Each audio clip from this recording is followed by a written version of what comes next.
que les jours d'indépendance d'un peuple, il n'y a pas 2, 3, 4 dates. Il y a une seule date. Personne ne connaît le jour de la naissance de Jésus pour célébrer quoi que ce soit. Et tous ceux qui le font, qui sont dedans là, ils sont dans le faux. Amen. Ce sont des murs qui sont devant vous. Et vous devez ébrouler ces murs. Amen. Vous devez avoir la foi pour dégager tous ces murs de Jéricho. Parce que sans laquelle tu ne peux pas entrer dans la promesse de Jésus-Christ. Ce sont des véritables murs qui sont devant vous. Et un chrétien a toujours des difficultés, des soucis, des difficultés. Mais aussi longtemps que nous mettons notre foi. Et que quand nous sommes éprouvés et que nous plaçons vraiment notre foi dans le Seigneur, Dieu va agir.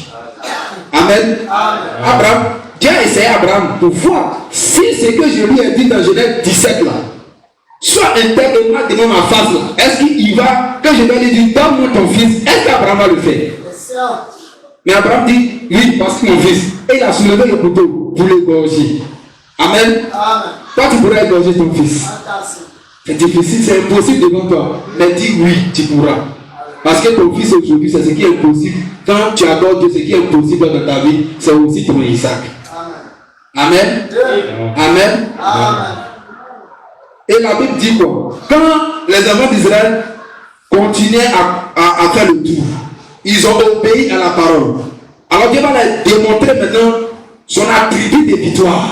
Amen. Parce qu'il est le Dieu qui agit sur plusieurs attributs. S'il est le Dieu qui a créé comme l'eau et la soif, il est aussi un Dieu qui peut s'exprimer au travers de ce qu'il a créé. Amen. S'il a créé le rocher, il est aussi le rocher. Amen. S'il a créé toutes ces choses, il est capable de répondre à toutes ces choses. Pourquoi Dieu a créé la mort? C'est aussi impossible. C'est pour vaincre la mort, pour démontrer qu'il est le Dieu de la résurrection, qui peut détruire même la mort. Amen. Il n'y a pas quelque chose qui peut l'arrêter. Pour te montrer qu'il est toujours avec toi. Amen. Et peu importe la situation, tu dois toujours te concentrer sur lui. Amen. Voici ce que les enfants d'Israël, ce qui est arrivé, il y a un effort à faire. La victoire n'est pas comme ça, non. Il y a un effort à faire. Tu es là comme ça et puis en même temps. Même celui qui va à l'école, il étudie un peu pour que Dieu puisse l'aider. Il ne faut pas bosser, il va à l'école. Dieu va écrire pour toi. Est-ce que tu as fait ça? Tu ne peux pas aller vendre le marché puis tu es arrêté comme ça. Dieu me va envoyer et puis il va venir servir les clients à ta place. Il y a un effort à faire. Et l'effort, c'est de faire le tout. Combattre et détruire avant de partir. Parce qu'il faut vous créer des problèmes. Vous ne laissez aucun peuple. C'était des peuples de péché, de prostitution, d'abomination. La Bible dit qu'à la fin des temps, quand l'abomination, vous verrez l'abomination, ton prophète Daniel a parlé, établi dans le secret, c'est lui qui lui fasse attention. Ici, là, il a montré qu'ils doivent combattre. Aujourd'hui, plein de chrétiens ne combattent plus. Puisqu'ils sont sauvés, vous savez par la grâce. Faut dire que cette grâce ne fait pas un prétexte pour vivre selon la chair. Le combat de la chair est là. Si la délivrance n'est pas un acquis, si tu as été délivré aujourd'hui, continue de prier toujours. Et si tu te laisses non, je suis sauvé, non, frère, il y a toujours un mur qui sera dressé. Et toujours tu dois te préparer à avoir un esprit de combattant.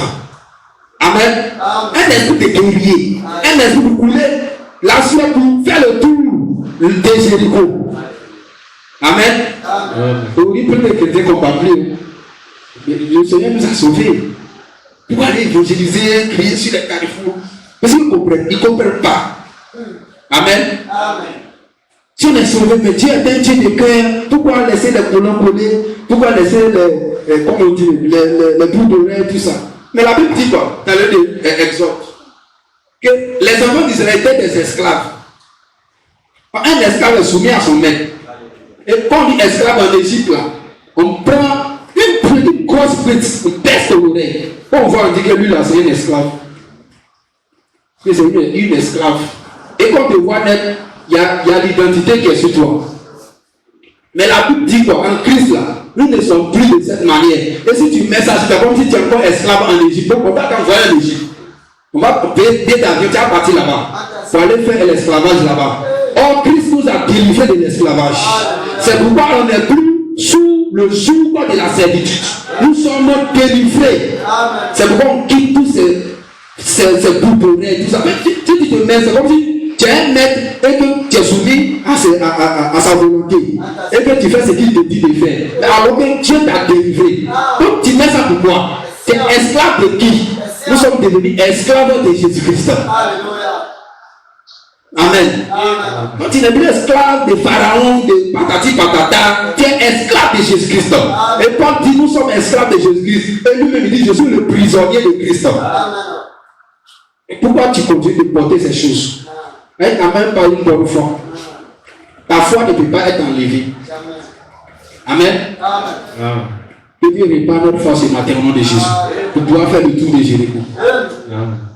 Jéricho, le mur, et puis le gris, c'est des détails qui sont l'église. Il faut connaître. Et ici, on va voir un peu le côté des cris. Cris. Il y a plusieurs cris dans la Bible. Vous voyez, la Bible dit que quand le peuple d'Israël était en Égypte, ils ont crié, ils ont poussé des cris. Mais ce cri qu'ils ont poussé, c'était un cri de douleur. L'Éternel dit que j'ai vu la souffrance de mon peuple et j'ai entendu ces cris.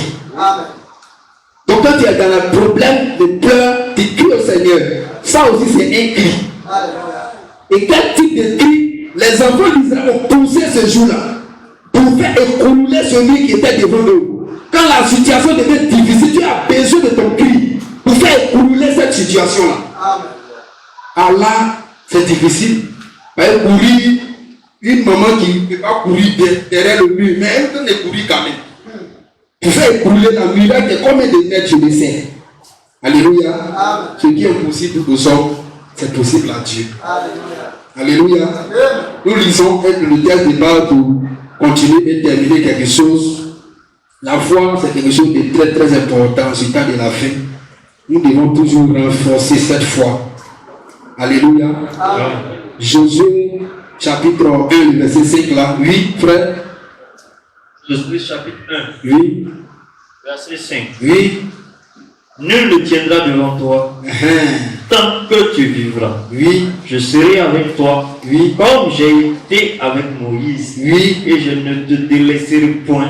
Je ne t'abandonnerai point. Josué 6, verset 5. Josué 6. Quand ils sonneront, oui. Quand ils sonneront la corne retentissant, oui. Quand vous entendrez le son de la trompette, oui. Tout le peuple poussera de grands cris. Cris. C'est quel type de cri? Cri de guerre. Exode 3, 7. Et aussi Jonas 3, 8. Il y a cri de guerre. Si c'est cri de guerre, des gens qui sont vaillants, conquérants, qui se fortifient. La Bible dit que quand les enfants avaient vu les Philistins, ils ont poussé des cris. Quand tu pousses cri, c'est comme s'il n'y a plus de terminus. Quand quelqu'un crie là, c'est terminus. Amen. Amen. Oui. Exode 3, 7. Exode 3, 7. Et Jonas aussi. L'Éternel dit. L'Éternel dit. J'ai vu la souffrance de mon peuple. Voici le cri. Ça c'est un autre type de cri. Oui. J'ai vu la souffrance de mon peuple qui est en Égypte. Oui. Et j'ai entendu les cris. Donc, ils ont entendu les cris. Si tu es dans une situation, tu ne pries pas. Dieu n'entend pas tes cris. Dieu n'entend pas même pas te soucier de cette situation. Comment il va te répondre? Puisque tu t'en fous, tu ne cries pas. Disons qu'ils vont équipe le ciel pour venir répondre directement automatiquement. Non. Il faut que tu cries. Amen. Il dit les enfants d'Israël ont crié quand ils étaient là-bas. Et Dieu a entendu leurs cris. C'est un cri de détresse, cri de douleur, pour que Dieu puisse se souvenir d'eux. Quand tu es dans une situation, il faut que tu cries au Seigneur et le Seigneur va répondre. Amen.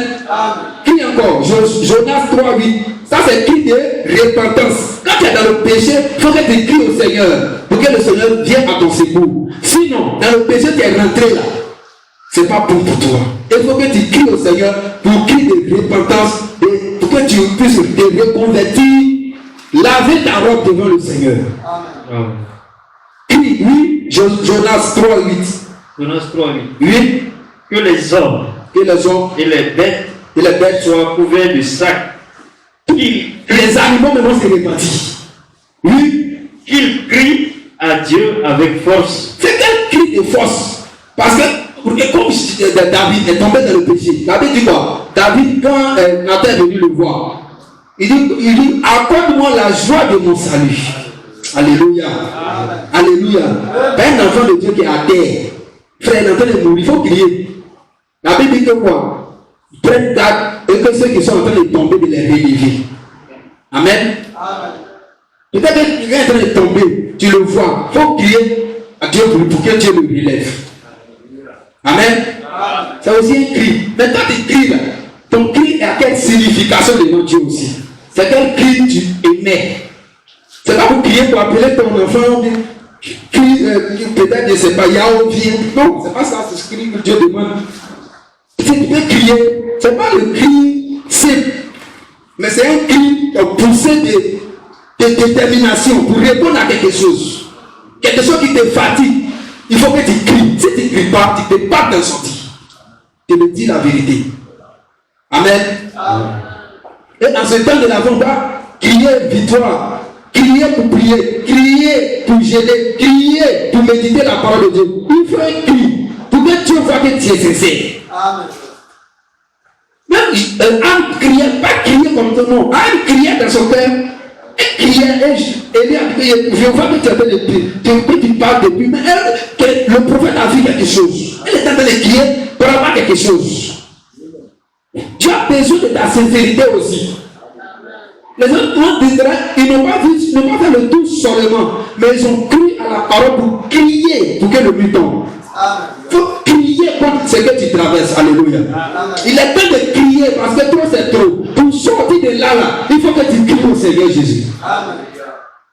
Combien de fois on crie devant le Seigneur? On ne crie plus. On prend tout pour amusement. Non. Il y a avant que une victoire se signale ou se dessine. Il faut un effort. Il y a l'effort. Il y a l'énergie que tu dégages. Mais aujourd'hui, les chrétiens, on ne sait pas. Mais il faut qu'on se relève pour pouvoir crier au Seigneur. Les enfants ont crié à la souffrance. Dieu est venu les répondre. Jonas ici, il a prêché, les animaux qui devaient se repentir, ils crient pour se repentir. Amen. C'est cri. Maintenant, il y a un autre cri encore qui vient de crier. Quand tu adores le Seigneur, il y a aussi de pousser des cris vers Dieu. Pour adorer ton Dieu, pour servir ton Dieu, pour sortir de telle situation, il faut crier au Seigneur. Il y a des gens qui adorent Dieu, ils parlent, ils ne chantent pas. Quand ils sont à gauche, le chant va à droite. Amen. Mais tu ne cries plus. David dansait de toute sa voix dans 226-14 et il chantait les cantiques parce que là, Dieu était rentré chez David. Et David poussait des cris, il dansait. Et Jésus dit quoi à la nature? Si vous ne poussez pas, il va dire aux pierres de crier. Parce que la nature adore Dieu. Et nous qui sommes les créatures, l'image de Dieu. Amen.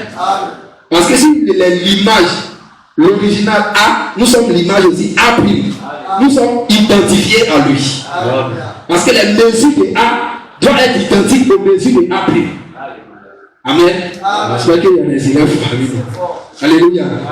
Que Dieu vous bénisse. C'est qu'il y a des mathématiciens ici. Nous, dans tout le monde, vous êtes des mathématiciens de Jésus-Christ. Voilà, mais pas des mathématiciens de la terre. On ne dit pas 1 plus 1 égale à 3. On dit 1 plus 1 égale à 1. Dieu le Père, Fils, Saint-Esprit, les un unique. L'enseignement de Dieu, la parole de Dieu, la Bible dit, ça survole tous les sages de la terre. Parce que vous êtes des sages de Jésus-Christ. Il a donné son Fils pour nous rendre intelligents, pour connaître le véritable en son Fils Jésus-Christ.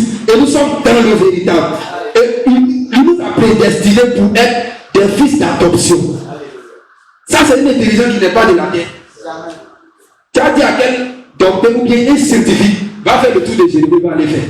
Il va te faire sortir des cartographies comme notre frère là. Il va faire sortir des cartes pour dessiner tous les corridors, tous frères. Alléluia. Pour te faire dessiner un schéma vraiment qui vraiment le logiciel même refuse de tracer. Amen. Tout c'est compliqué, c'est une chose que la logique humaine vraiment est très loin de la logique de Dieu.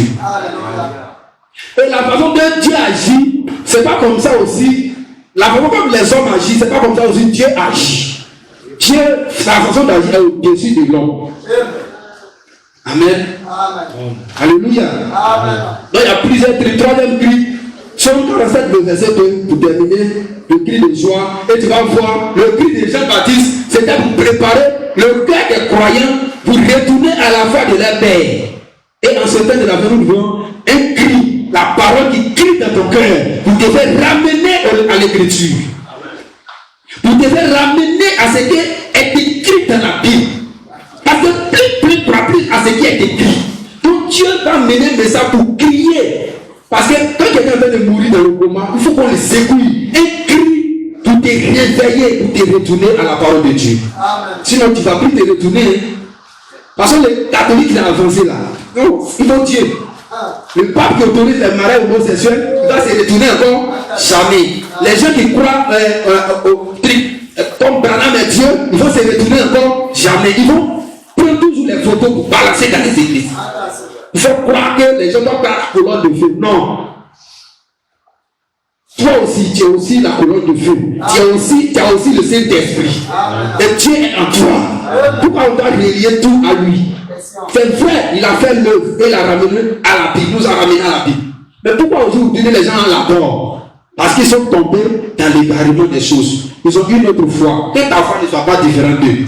Sinon, ton but de Jéricho, la façon, Dieu va doubler encore. Amen. Amen. Amen. Amen. J'espère que vous recevez la parole du Seigneur. Vas-y, frère. Le dernier cri, le cri de joie. Il y a des cris qui nous manquent. On ne crie plus au Seigneur aujourd'hui, on ne crie plus. Si tu as crié 2 jours, 3 jours, quand le problème est réglé, paf, c'est fini. Non, le cri est toujours. Il y a un cri de joie, il y a un cri de prière, il y a un cri de méditation. Quand le Seigneur te voit, il dit que lui là, il dit que je sais maintenant que tu me crains et que tu ne m'as pas refusé ton fils Isaac. Amen. Oui, vas-y, frère, termine. Psaume 47, verset 2. Psaume 47, verset 2. Oui. Vous tous, peuple, battez des mains. Oui. Pour servir Dieu. Cris de joie. Donc des cris de joie. Dans l'adoration, il faut des cris de joie. La Bible dit que tout le monde est, comme on dit même, Silas, Paul et Silas en prison là, ils poussaient des cris, ils chantaient. C'est pas pour que le mur, la prison s'écroule, mais ils chantaient loin et ça débloquait certaines situations. Amen. Des cris de joie dans l'adoration, ça débloque. C'est pas prière feu, non. Ou bien aller casser canari sur la route, non. Mais il faut te crier dans l'adoration, là. Ça fait tomber aussi des murs. Mais ton Dieu, même tu l'adores, tu es assis en choco, c'est vrai, mais il faut l'adorer de tout ton cœur. J'ai la foi. Mais pourquoi cette situation-là, je n'ai pas pu vraiment attaquer pour remporter la victoire? Pourquoi? Donc ils vont chercher à comprendre dans leur foi là. Qu'est-ce qui va ou qu'est-ce qui ne va pas? Puisque dans Matthieu 10, nous lisons, ils ont reçu le pouvoir de chasser les démons. Matthieu 10, le verset 1er, il dit, puis ayant appelé ses 12 disciples, il leur donna le pouvoir de chasser les esprits impurs et de guérir toute maladie, de toute infirmité. Donc il leur a donné le pouvoir de guérir les malades, de ressusciter même les morts. Mais ici, ils sont devant une situation, eux-mêmes ils se posent la question, pourquoi on n'a pas pu chasser les démons? Et Jésus leur répond pour dire quoi? C'était à cause de votre incrédulité. Amen. Et l'incrédulité était un mur qui était devant eux. Sinon, que s'ils avaient la foi, ils pouvaient prier pour que cet homme soit guéri. Amen. Amen. C'est devant la situation qu'il va voir si ta foi que tu as, si ça peut vraiment répondre à l'impossible. Ici, ils ont reçu la guérison de Matthieu 10, ils ont reçu le pouvoir de guérir les malades, de ressusciter, de purifier, de faire comme Jésus a dit. Mais ici, dans Matthieu 17, il dit, mais pourquoi nous n'avons pu chasser ce démon? Il dit, Jésus dit, il répond pour dire, il dit, c'est à cause de votre incrédulité. Leur dit Jésus, je vous le dis en vérité, si vous avez de la foi, comme un grain de sénévé, vous direz à cette montagne, transporte-toi d'ici, là elle se transporterait, rien de vous serait impossible. Amen. Rien ne te serait impossible. Si tu as la foi en Jésus-Christ, rien ne c'est Jésus qui te parle. Il dit que rien ne te serait impossible. Parce qu'il t'amène devant l'impossible. Devant ce qui est impossible. Mais il leur dit rien ne vous serait impossible. Amen. Ça, il faut être croyant ou bien croyant pour croire ça. Parce que tu vas réguler ta foi devant cette situation. Une situation compliquée et difficile. Mais il dit que parce que vous n'avez pas cru, vous avez été incrédule. Voilà pourquoi, quand tu es incrédule, toujours où tu as le doute envers sa parole, il ne peut pas agir. Il ne peut pas agir. Amen. Amen. Que ce matin, sa parole nous régit notre cœur. Amen. Que nous soyons de vrais croyants. Amen. Des croyants authentiques. Devant la maladie, on croit toujours. Amen. Devant l'adversité, on croit toujours. Amen. Même ce que le docteur déclare sur papier, je ne dis pas de désirer physiquement. Il faut désirer dans ta tête, dans ton cœur, dans ton esprit. Que ça, là, Dieu va faire. Amen. Parce qu'il dit que c'est à cause de votre incrédulité. Il dit Jésus, et je vous dis en vérité, si vous avez de la foi comme un grain de sérieux, vous tirez dans cette montagne, transporte-toi et jette-toi dans la mer. C'était la montagne des oliviers, une montagne physique. Si tu parles à cette montagne, va partir. C'était une montagne physique. Tu as le pouvoir de faire les choses comme Dieu, le pouvoir sur la nature. La Bible a maudit le figuier a séché. Et Pierre lui-même marchait sur l'eau. Il a vu Jésus marcher sur l'eau dans Matthieu 14. Et il a dit que Jésus lui dit, viens. Et Pierre venait. Mais à un moment donné, Pierre a commencé à s'enfoncer. Il dit dans Luc 5 que je jette le filet sur ta parole. Amen. Amen. Aussi longtemps que nous avons la foi en Jésus-Christ, rien ne serait impossible à notre sujet. Eux devant nous. Ayons la foi pour transporter les montagnes, pour déplacer une fois de s'élever, que peut-être que tu ne considères pas, que les gens ne considèrent pas, que le médecin ne considère pas, que les religieux ne considèrent pas. Mais Dieu considère. Et cette foi va faire agir le Seigneur Jésus. Amen. Amen. Amen. C'est pourquoi le thème, la foi est une ferme assurance. Une démonstration de celle qu'on ne voit pas.